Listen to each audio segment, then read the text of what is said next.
Hey, I'm Ellen Thompson, and I'm going to be talking about the government's responsibility to the environment.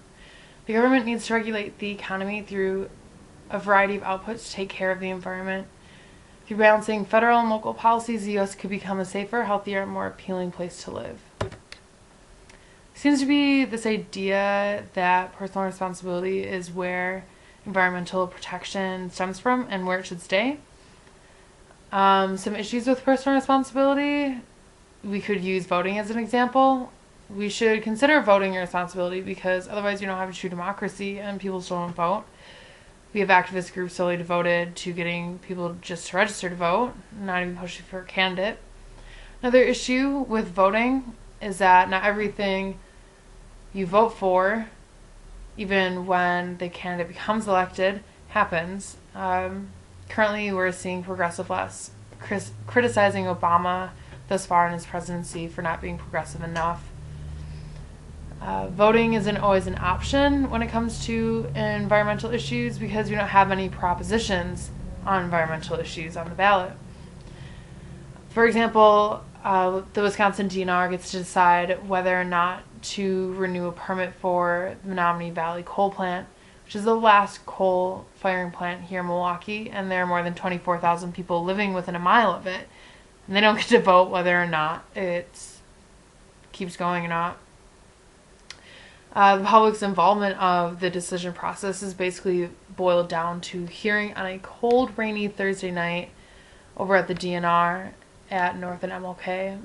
And then when voting fails, that's when we get activism, which includes protesting, but also has many different faces, and it's arguably the best way to get your message out, probably second to become elected into office. Activism within the scope of environmental issues is a response to a failed democracy. So, a true democracy, we might not need people making hair rugs to clean up oil in the Gulf. Part of activism is also advocacy and education. And this is an issue when it comes to consumerism because as consumers, we should feel that we have a personal responsibility to make wise energy use decisions, be aware of the implications that our purchases make. However, not all the information is needed to make the best possible decision. Moving on to corporate responsibility. Corporate responsibility is really only to its stockholders. We see this through greenwashing. So even when corporations are, quote, doing the right thing, it's used to their advantage to sell more products and to add to their bottom line. The scale of environmental damage that corporations cause is much greater than that of an individual person. Our economy has become dependent on large corporations, and this is why you need tighter regulations.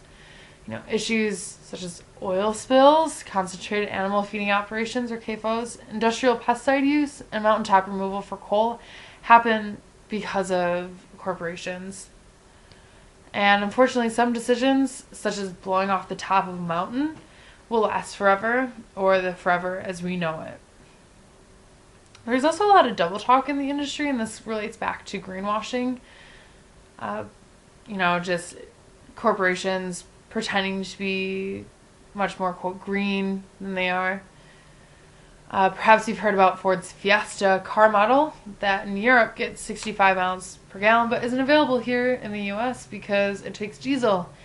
Even though in the States we do have Volkswagen and Mercedes-Benz cars that run on diesel. Instead we get the Fiesta that gets 40 miles per gallon, takes unleaded, and we get it 2 years after Europe does. The government needs to step up and protect citizens by conserving and preserving the environment because that's what's best for everybody and everything. It's better for the animals, the plants, our lungs, our children's lungs, the health of the soil, the air, and the water. Federally, there needs to be more incentive and tighter regulations on emissions and other forms of pollution. Unfortunately, even when progress is attempted to be made by states, as seen in California in 2002 with the Pavley Bill, it gets blocked by, of all things, the EPA in 2007. Federal government and its agencies should be a platform for regulation reform, not blocking it. The U.S. is also failing in the global arena to reduce greenhouse gas emissions, and this is exemplified by not being part of the Kyoto Protocol. We are the largest country, one of the biggest countries not to be a part of the Kyoto Protocol. Locally, federal laws are used as guidelines for minimum standards, and this can extend into environmental protection. And different areas have different needs, so different local areas can add laws as seen fit.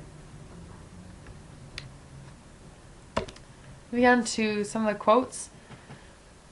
The disingenuous emphasize the economic goals of sustainability and the responsibility of individuals to consume green products. At the same time, the disingenuous downplay the difficulty of solving society's environmental problems by ignoring collective solutions to environmental crises, as well as the equity and social justice goals of sustainability. This is lower page 8.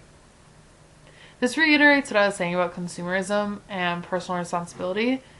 Society's environmental problems could be solved by collective solutions that would be implemented through government. After all, government is supposed to be for the people, by the people, or the collective.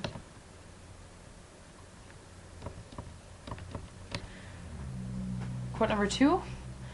One estimate from 1980 estimated that 1,400 biodeposit laws had been put forth at the local, state, and federal levels in the 1970s.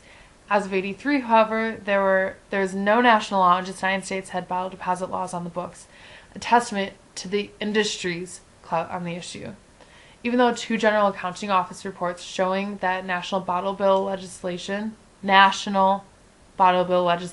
would reduce litter, solid waste, and energy and raw material use. This is Steinberg, page 15. Corporations don't recognize environmental responsibility as something they need to have. Bottle bills make sense, and it's honestly shameful that there are currently only 11 states that have them. This is only 2 more than in 1983. Other states need to follow their lead, and clearly this is the kind of government implementation that works. Natural capitalism does not address the fundamental structural problems at the core of the capitalistic economic order. And this is also Steinberg. This is page 19. This is pretty self-explanatory. You can't fix a consumer problem by consumerism. It's kind of backward. As a tool for consumers, Johnston is hoping to launch Chicago Green Homes this autumn, Chicago's answer to the issue of greenwashing. Johnson said programs like the green permit process assist builders and remodelers who are building green with an expedited process that shortens the time waiting for permits to 30 days from 75 to 100 days. This is Durrell's page 2. This shows that the government and the economy can work together. This would be regulation that stimulates building by shortening wait time and promotes, quote, green consumerism, but this at least has an official seal. And my last quote. There is no intention for the Vancouver Food Policy Council to be a service deliverer, but rather its intention is to facilitate, to coordinate funding partnerships elsewhere, to bring the communities together in ways that have little or no cost.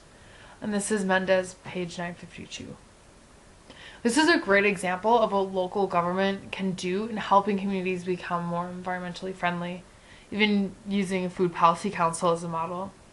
Local government would be a great place to get a community's, quote, greening organizations together and share resources. Local businesses could also be approached through the government and commissioned to be part of city projects that positively affect the communities. And having a local council is really a great way just to get everybody on the same page and to know who's who and what's doing what within the community. And this would also promote involvement in local government because community members would become more engaged in what the government is actually doing because it's in their community. And this obviously couldn't be done through a federal level.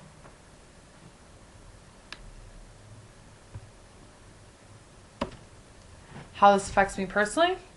Well, I live in the United States, and the government is for me and everyone else who lives here. It's to protect me and those around me. If the government doesn't step up, I'm going to have to deal with these issues. I'm going to be fighting for something that should be a given, which is a clean environment. Except we need to really extend the idea that a clean environment is really for everybody. And we need to stop exploiting the poor within our country and those outside of it.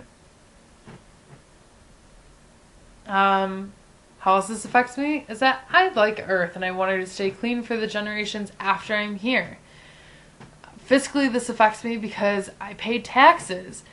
Again, the government is supposed to work for the people, and if the people need to regulate industry for their health and their future, then that's what needs to happen.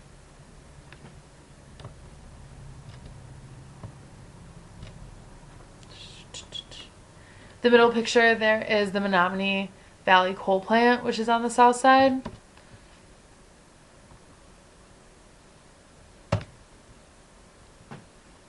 So in conclusion, because consumerism isn't going to solve the problem, largely due to a predetermined market, the government needs to take responsibility in protecting the environment by regulating the economy. This includes stronger emission regulations and taking part in the global fight against climate change. And because the U.S. is the biggest polluter in the world, we need action fast. Federal agencies should be aiding states and other smaller forms of government's progressive initiatives instead of hindering them. This may mean we need better funding for these agencies, and we should be willing to financially step up to become serious about this. We need to redirect our culture to becoming more sustainable, and we need our government support. Speaking of government, you should figure out what Congress is up to. You should get your voice heard. Congress.org is a good resource for that. Staying on Congress, if Senator John D. Rockefeller of West Virginia on September 29th can get the Senate to pass Senate Resolution 692 to designate October 9th as National Chess Day, to enhance awareness and encourage students and adults to engage in a game known to enhance critical thinking and problem-solving skills, then surely we can get moving on a serious talk about climate change and what the government is going to do to protect the environment. Thanks.